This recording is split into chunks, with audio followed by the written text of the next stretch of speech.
we can pause it or turn off the camera or something.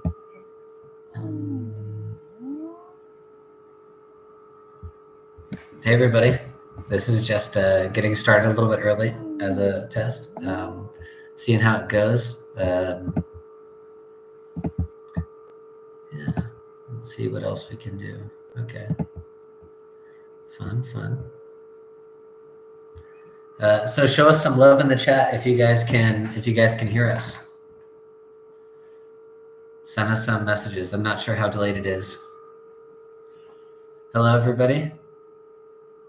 Praises, do you want to say hello? Hello everyone. We're coming to you guys live from Kasese, Malawi, the same village where. Oh, perfect! Thank you for being here, Betsy. We're coming to you guys live from Kasese, Malawi, the same area of the world and of Malawi where Yankho is actually shot. And we're just gonna, as I said, my name is John Tenny. I'm the director of photography and the co-director of the film Yankho, and this is my colleague Praises. I'm my co-director of Yankho. And the writer. Yeah. So she did a whole lot. She was also a voice actor in the film. Yeah. Do you want to tell us what your voice acting was? Okay, basically I helped in coming up with the script and then narrating the whole script. Yeah, and so all of the narration, if you've already seen Yankho, that narration was Praises. And so she's got the wonderful enunciation and everything that comes with that. So you've definitely heard her voice. I think you might be a little ill today. Yeah. I have flu. Yeah, it's a shame. Exactly. Yeah. Thank you guys so much. That's our team in the US, Molly. So thanks for being there and thanks for working on that. So yeah, guys, we're still we started a little bit early, but no worries. We'll just kind of I guess wait until everybody really gets here, and then we can start getting into some more questions. I hope that's all right with everybody. But yeah.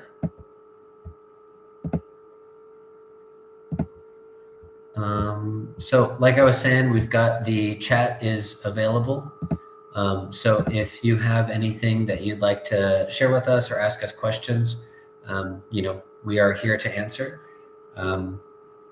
anything and everything you might want to ask us. And then after that, we will actually direct y'all to the public premiere of Yankho as it officially opens here in just a couple minutes. But yeah. So we'll start with our kind of a first little prompt from Molly back in Texas. If you want to start by telling us what you thought of telling the story of the family, this family in Malawi. Maybe Praises, you could talk a little bit about how that story came about, and then what the process of kind of telling that story, but then also creating that story was like. Okay. So I think the most part of it, it's the story of a woman and relation for a family, because what we wanted to portray is the day in the life of a Malawian woman in a typical village of Manchondo. So what we wanted is... And Manchondo's right next to Kasese, right? It's like, yes. 20-30 minute walk. Yeah. Neighboring villages. Mm-hmm. Yeah. So we wanted to show people, the world, what life is like in a typical village of Manchondo here in Noah. So, okay, I've forgotten the other part. So telling the story of the family, and then also how did we get to, so what really is exactly the story? Because it's a docu, right? That Yankho is a docu-fiction film. So while it is a documentary film, yes, about this family in Machondo village, there is some aspects that are not exactly documentary, but maybe you can explain what that looks like and how that writing came about, I guess. Okay, so as I was saying, it is a story of a Malawian woman in a typical village of Panchondo, and what we are trying to portray is this woman has high hopes in the future of her daughter Yankho. Unfortunately, it looks like her hopes are being laid down because what she is expecting from her daughter and what is happening is against her expectation. Mhm. So as John has said, um, most part, I should say, all the actors that were there in the film were our program participants, which are involved in our various programs that we are implementing here. Mhm. And but at the same time, there are also people, the same people from Machanda village, Yes. right? So that was, Nankoma in the story. I think her, I can't remember her real name. Koneta, right? And so that actually is her Koneta's real house. Yes. And most of those were her real kids. Yeah. And that was her real fire. So. Yeah. Right. So so the actors in the movie are not professional actors. They're real people living their real lives. Yeah, exactly. Yeah. And maybe you could use that opportunity to talk about what the casting, um, picking them for these roles was like. Okay. Okay, so basically we just invited various program participants from our film program, agriculture program, and other programs, and then we just had to see how they can act. Like auditions. Yeah, Right. yeah, small auditions. We gave them roles to act, and from there, that's how we came up with the actors. So yeah. Yeah, very cool. So, like she was saying, it is just people who are literally, they're people from the agriculture program or various beneficiaries. And so, yeah, but they're also, while they're benefiting from Orant's programs, they're also, from the area and from these villages. And so the story really is mixing in their, real lives to be able to tell what is, as Preta said, a story from Machando village in Dowa, this district in Malawi. And so I guess, so why would you say it's important to tell this story? I think in my mind, the reason that we started talking about telling this story was we had done some simple videos in the past in 360 VR.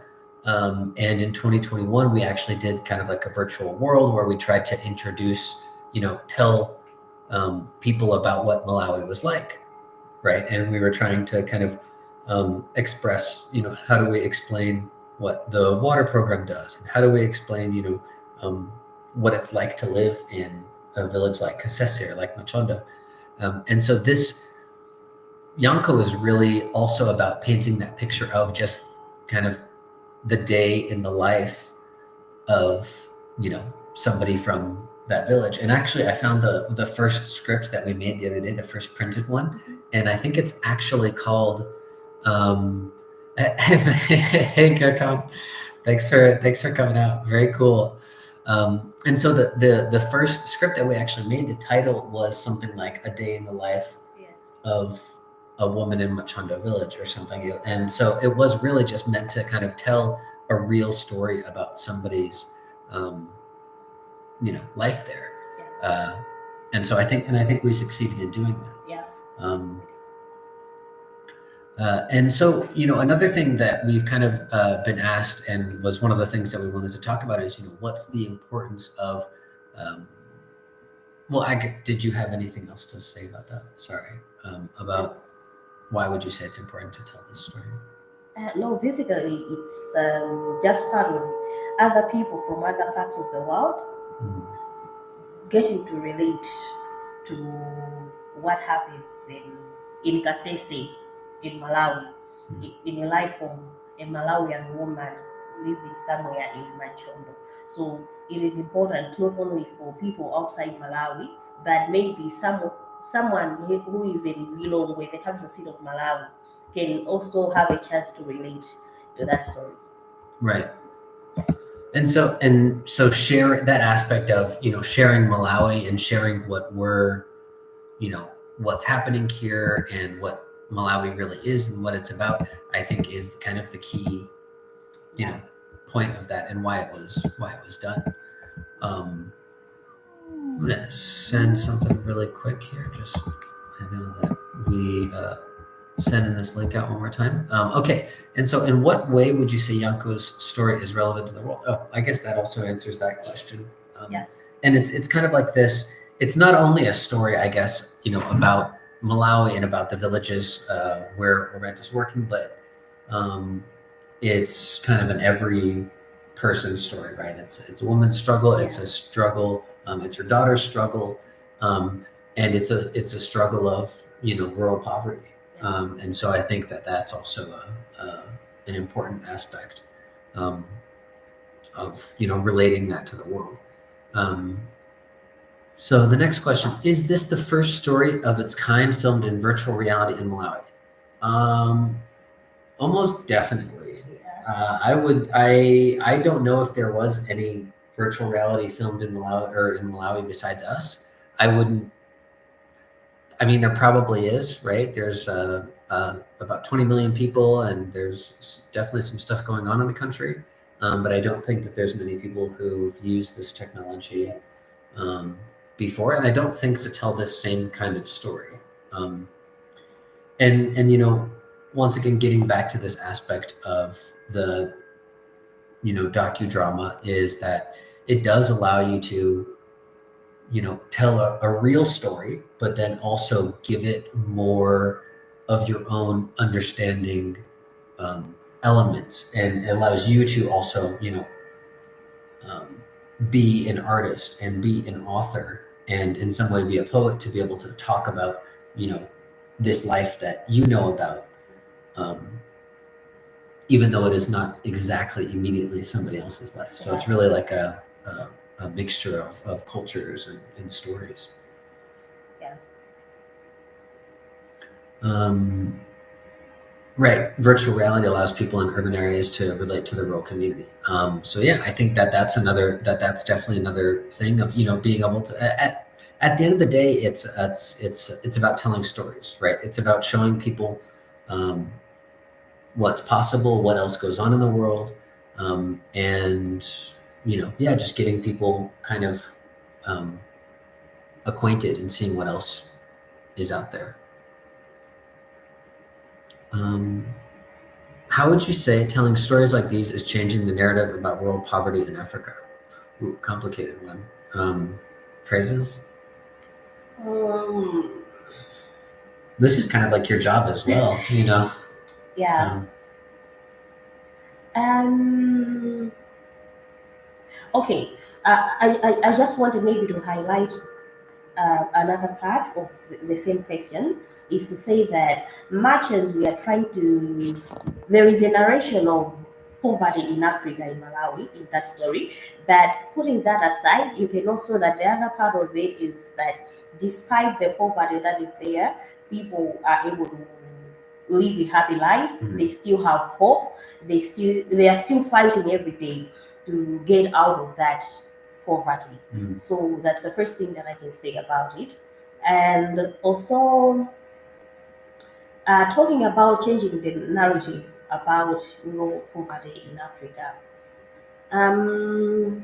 I would say it will also change people's perception on how they view and look at Africa, because whenever you hear a person talking of Africa, the first thing that comes to people's mind is just poverty. There is no joy, they have no peace, whatever. That, as you can see in the video, they are living a peaceful life despite all the problems that they have, despite the poverty that is there in the family. So, yeah, I think that's what I can say. I think that makes a lot of sense. just like an alternative to what is the standard story of, you know, starving child and whatever else. So just showing that there is, you know, it's not always the most horrible thing in the world, but it is, and people are still working towards coming out on the other end of it. Yes. Right.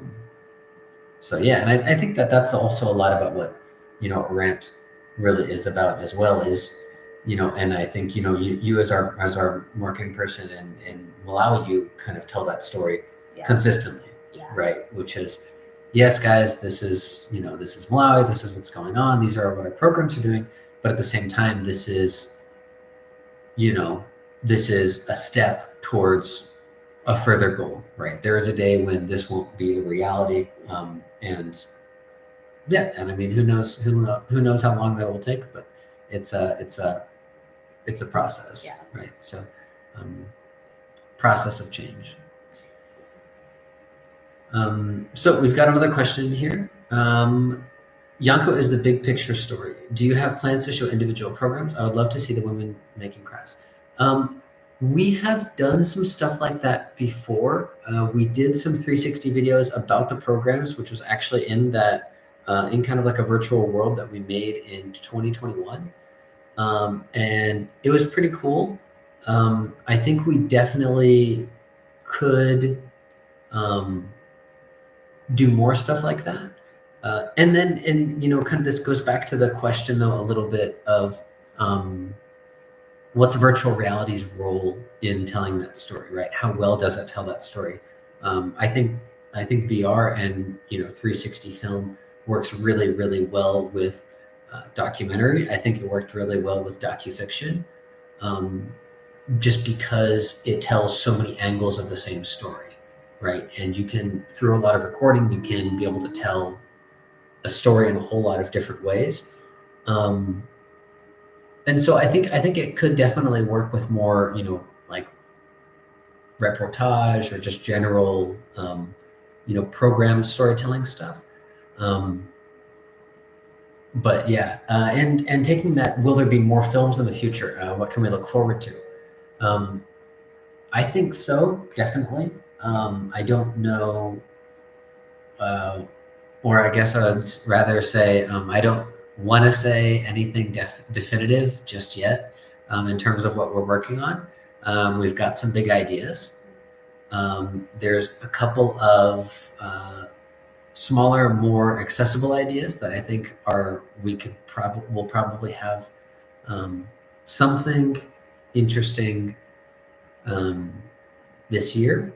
And I think we will have something very interesting in a couple of years, that's already kind of in the process. So yeah, there's a lot of cool material to work with.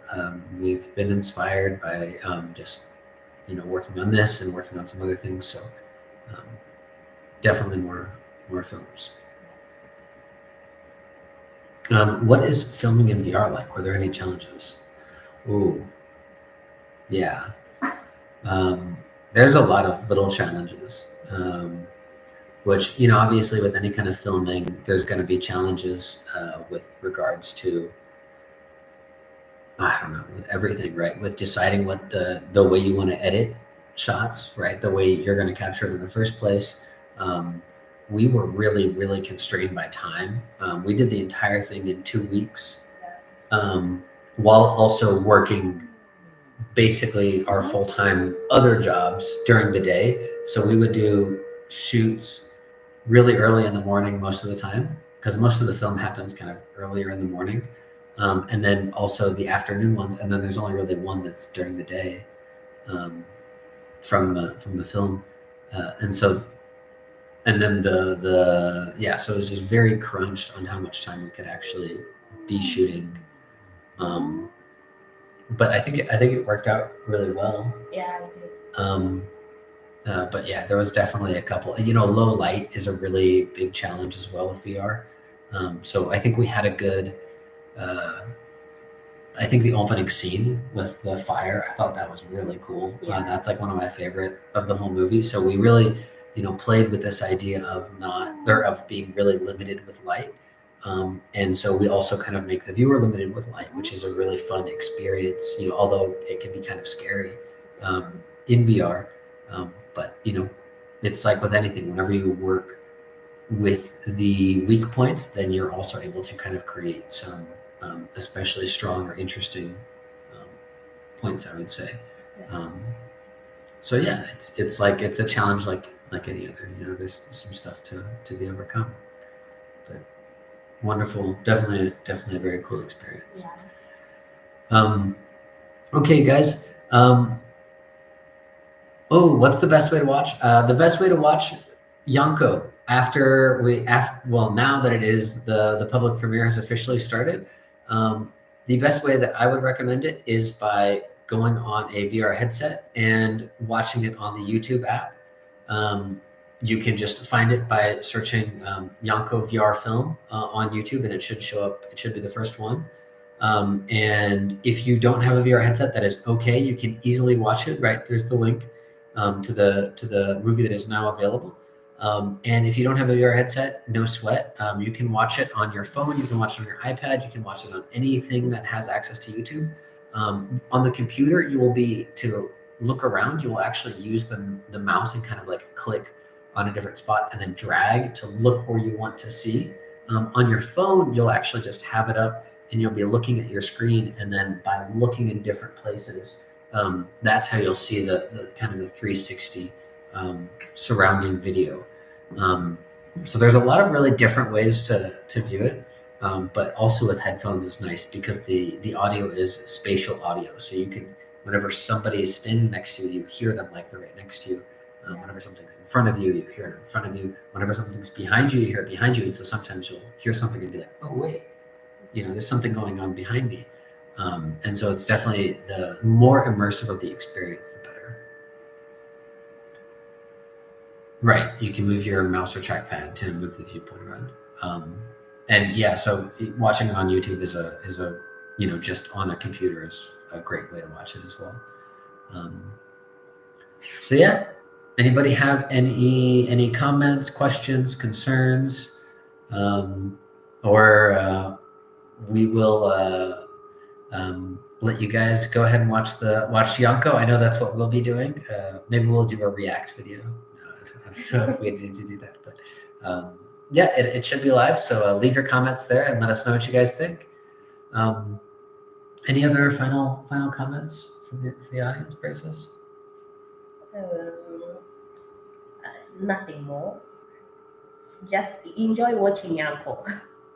Exactly. Enjoy watching Yankho, guys. Thank you so much for tuning in from wherever you are in the world. Once again, we're coming to you guys from Kasese. I just arrived a couple hours ago here. And so, yeah, nice, well-organized, go team. So thank you guys so much. Have a wonderful weekend, and we hope you enjoy.